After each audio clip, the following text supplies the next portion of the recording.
people, welcome back to my channel. This is your Mama Sam. Hola mga amigo, amiga, kumare at kumpare. Kamusta kayong lahat? Sana lahat po kayo ay okay at safe ngayong araw na ito. At syempre, kung ako naman ang tatanungin nyo, nakikita naman ninyo ang beauty ng Mama Sam ninyo.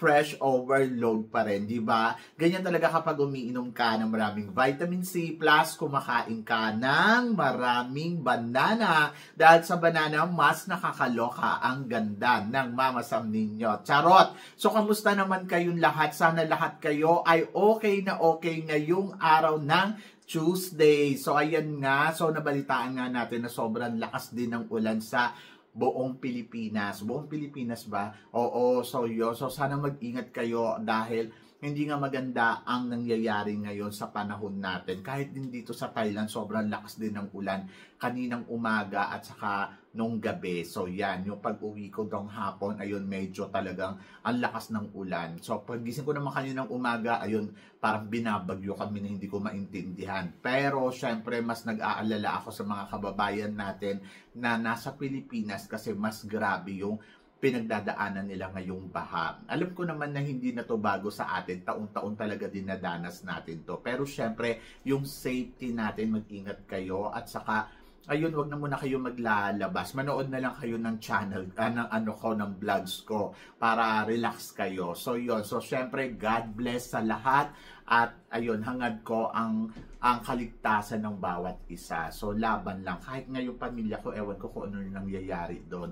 Pero mamaya tatawagan ko. So yun. So eto nga, syempre, gusto ko rin magpasalamat sa walang sawang tumatangkilik dito sa Mama Sam Vlog. Araw-araw, lagi-lagi. Maraming salamat sa support na binibigay ninyo. At hindi lang yan yung mga bago nating subscribers. Hello po sa inyong lahat. At saka syempre sa mga makasolid na Mama Sam dyan na talaga na maramdam ko kayo araw-araw. Kaya may shoutout kayo sa akin. So, shoutout kay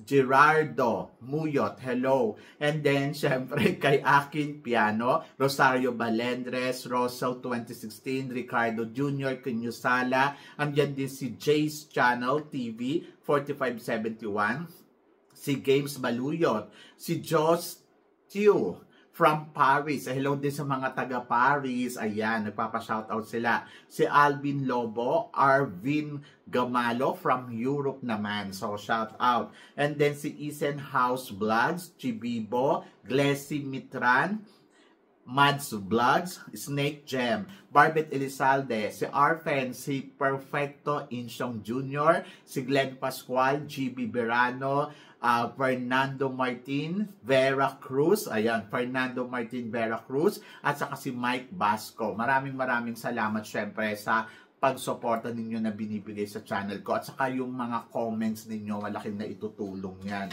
Kaya maraming salamat sa mga nagko-comments ng bonggang-bongga. So sa mga hindi ko nabate, sino ba yung hindi ko nabate? Si Randy Lucas, ayan, syempre si Dr. Glenn Pascual, si Chanel Marie Williamson, syempre kababata ko yan, at saka syempre nandiyan din si The Pageant Cafe, maraming salamat, at saka si Yaya Muhammad, ayan, saka si Viesley Nervous, ayan, so syempre si Todd Aguila, maraming salamat po sa support, at saka syempre si Madam Catherine Kane, at saka syempre si Christine Ann Perez. Ayan. So maraming salamat sa inyo sa support at pagmamahal na talagang walang sawa na sinusuportahan ninyo ang Mama Sam Vlog. At hindi lang Mama Sam Vlog, yung ibang channel ko din. Nakikita ko yung mga comments ninyo, lalo na sila Yaya Muhammad, Ricardo Kinyusala, sino pa ba? Si Barbet Elizalde, talagang ano yan, solid yan. Si Melinda Martinez, ayan. So, yon. So, basta kung sino-sino pa. Snake Gem, si Games Baluyot. Lagi siyang nakatutok sa lahat ng channel ko. Kaya maraming salamat. I really appreciate talaga yung support na binibigay ninyo. Kaya naman ngayong araw na to, syempre marami akong hatid na chika sa inyo na talaga naman, oh my gosh, magtataas ang kilay ninyo ng bonggang-bongga sa mga pag-uusapan natin ngayon. Kaya guys, wag na nating patagalin ang ating mga chika. So para sa una nating chika, Miss Grand Philippines, magkakaroon magkakaroon ng swimsuit competition. Ito ay magaganap sa darating na Saturday, July 25, 4 p.m. sa Alaminos, Pangasinan. Anong chika mo dito, Mama Sam? Dapat lang. Oo. Kasi diba, ito nga yung hinihintay natin, yung competition nila. Kasi wala naman silang update. Ang ibinigay lang nilang update ay yung coronation. So siguro naririnig nila yung mga reklamo natin na bakit ganong coronation na kagad. And for sure, magkakaroon sila ng preliminary competition bago coronation night. For sure yan, di ba? Kasi imposible naman. And then, ayun nga, yung mga grand, nila, tawag dito, grand boys, dapat may ganyan din, saka national costume. Kasi ayun yung competition na meron ang Miss Grand Philippines. So, dapat lahat ng aspeto meron. Kasi competition nga ngayon kung sino yung malakas talaga dyan at umaariba, so siya dapat ang manalo ng Miss Grand Philippines. Si Hudang may pangalan siya o wala. So, yon. Kasi, para sa akin, dapat fair sa lahat ng kandidata kasi yung mga candidates dito, lumalaban naman ng bonggang-bongga. Hindi naman po pwede sabihin na lang natin, dapat siya yung ipadala natin kasi siya yung malakas, siya yung magaling rumampa. Hindi naman po pwedeng gano'n. So, idaan sa tamang proseso. Kung mananalo siya, go. Kung hindi naman, syempre, bigyan din ng chance yung mga baguhan. So, kahit bago yan o hindi, dapat maging fair sila sa lahat ng candidates. Kasi, kandidata sila dito sa Miss Grand Philippines. At walang kandidata na para sasabihin natin na ito hindi to pang Miss Grand, ito pang Miss Grand to. Walang nakakaalam kung sino pa ang pang Miss Grand at kung sino ang hindi. Basta pag naging candidate sila dyan, matik yan, pang Miss Grand sila. So ngayon, pag pumunta yan sa Miss Grand, kung ayan ay baguhan o hindi, so, depende yan sa kalibre kung paano niya isasabay yung sarili niya sa competition ng Miss Grand International. So, ang akin kasi, tigilan natin yung, ay, dapat katulad ni ganito. Ay, dapat ganito yung galawan katulad ni ganyan. Unfair naman sa ibang candidates kasi para sa akin, katulad niyan, kahapon naglabas sila ng portrait photos nila. Diyos ko, ang dami naman palang magaganda na hindi natin napapansin. So, dapat bigyan natin sila ng pansin at tignan natin kung paano nila ipapanalo yung titulong Miss Grand, di ba? So, Miss Grand Philippines. So, kasi nagiging unfair yung mga iba dahil may mga paborito kayo at may mga gusto kayo. Ang akin, yes, gusto ko rin naman syempre manalo tayo, pero Diyos ko naman sa Miss Grand, para bang pabago-bago to sa atin. Diyos ko, noon nga pinangakuan nga tayo ni Mr. Nawat noon na, sige sa next year, mananalo na tayo. After ano ba yun?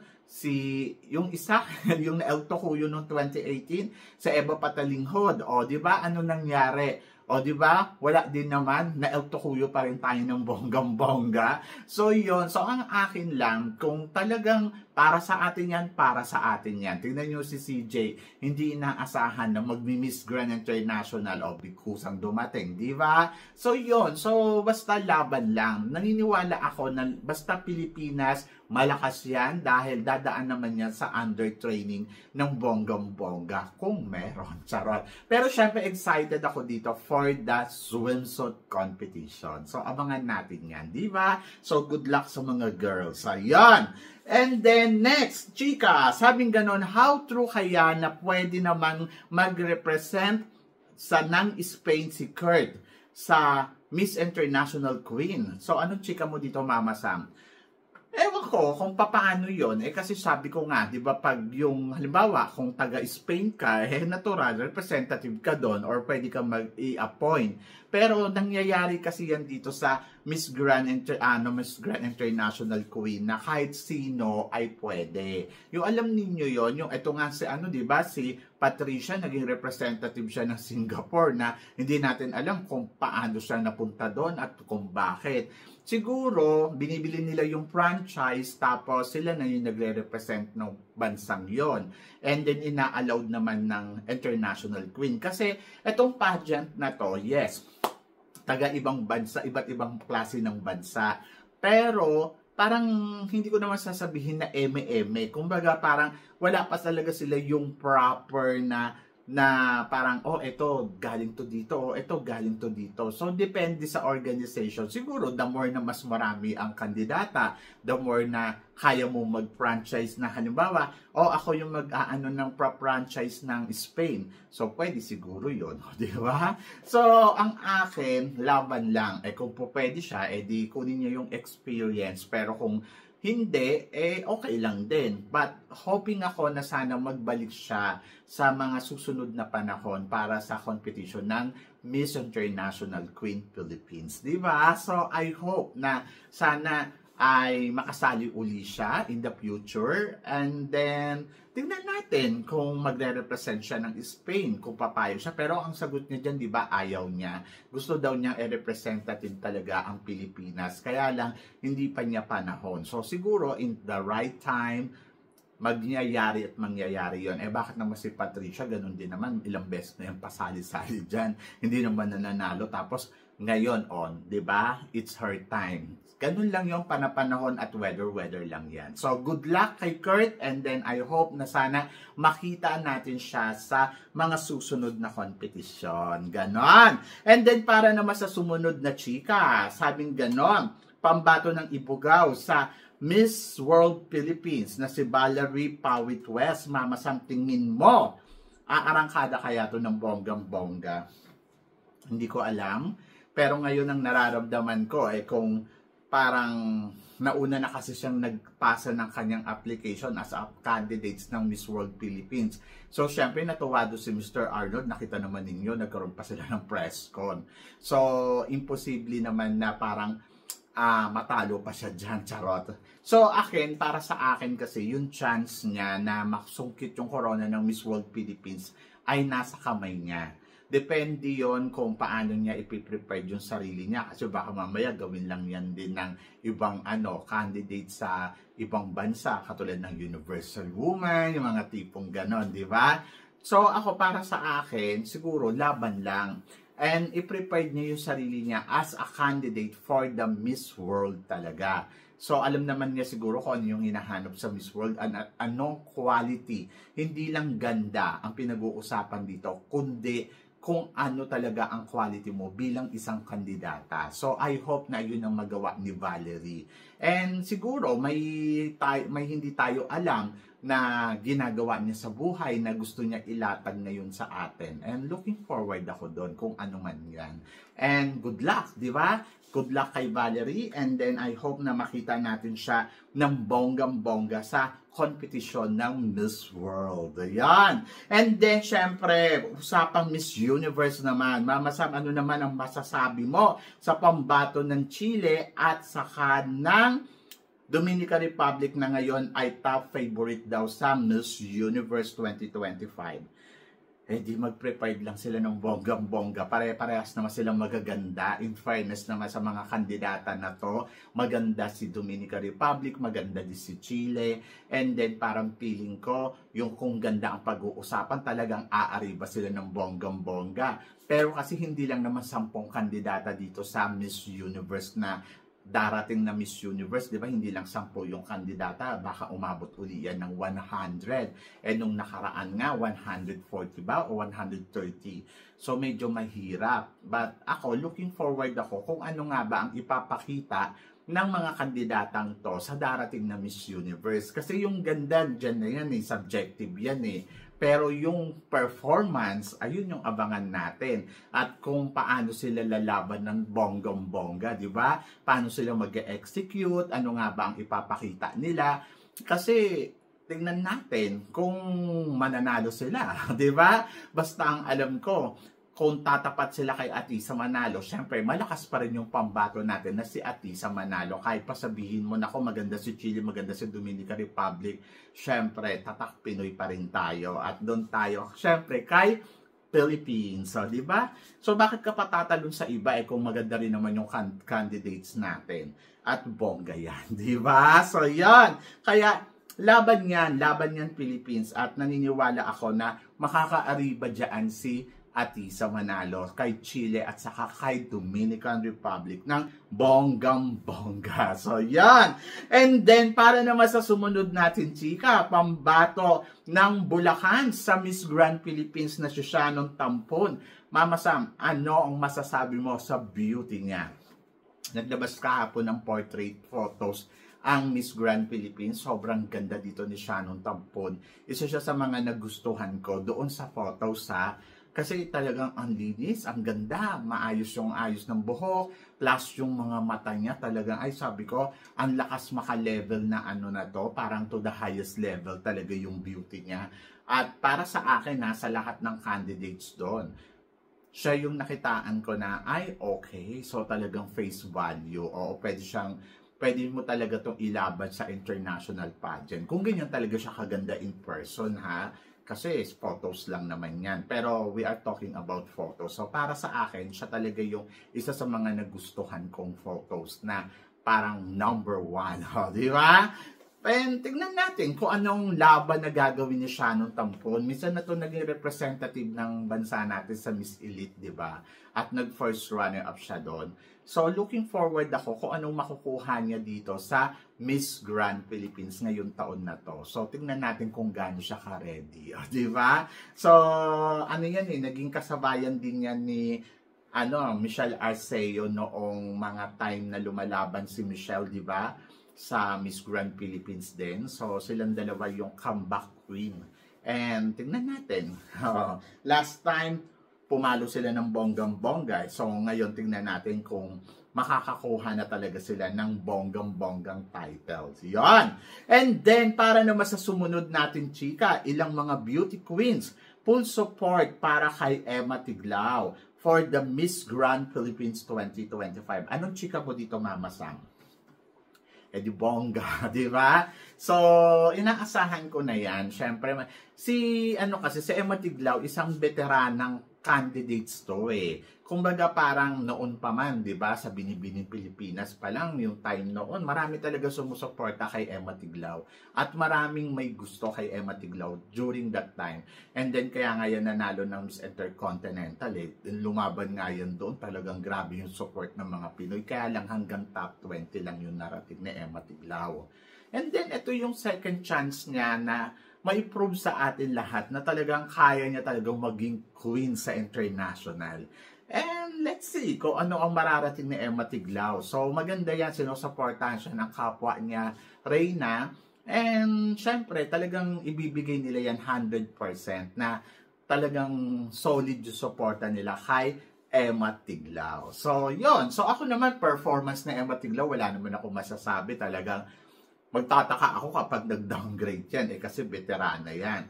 And looking forward ako kung ano yung magiging eksena niya at kung ano yung magiging papel niya dito sa Miss Grand Philippines, kung paano yan talagang mag-execute ng todo-todo. For sure, umasa ka na maganda ang pasabog niya sa darating na coronation night. At naniniwala ako na makukuha niya yung kung ano man yung gusto niyang makuha dyan. Kasi nga, Emma Tiglao yan. Di ba? Sino ba naman tatanggi sa isang Emma Tiglao? Kalibre yan. So, yon. So, I'm so excited for the Miss Grand Philippines sa coronation. So, tingnan natin kung ano ang mangyayari sa laban ni Miss Emma Tiglao. So, syempre, alam nyo na kung anong mangyayari dyan. Magugulat na lang kayo. Parang biglang boom! Di ba? Magpapasabog pa ng bonggang-bongga yung ibang kandidata. Anyway, so good luck kay Emma Tiglao. Good luck sa mga candidates sa Miss Grand Philippines. Siyempre, looking forward tayo kung anong magiging eksena ng bawat isa. Sino nga ba ang kakabog at sino nga ba ang hindi. So, yon. So, abangan natin yan. Malapit na malapit na. And then, let's see kung ano ang mangyayari sa kanilang lahat. So, yan. So, syempre guys, kayo guys, ano guys ang masasabi ninyo dito sa mga pinag-uusapan natin ngayon? I-comment below mo yan para at least mas malaman ko naman kung ano naman ang chika mo dito sa mga tinatalakay natin ngayon. Syempre, maraming salamat sa inyong lahat sa suporta at pagmamahal na binibigay ninyo syempre dito sa channel ko. At sa mga hindi pa po nakaka-subscribe, ano pa bang hinihintay ninyo? Please don't forget to click like and subscribe my channel at i-click nyo na rin po ang notification bell to more updated syempre sa ating mga chika. Sabi ng ganon, always keep smiling and laban lang. So guys, hanggang dito na lang. Hanggang sa muli nating chikahan. See you tomorrow. Ingat kayo guys. Thank you.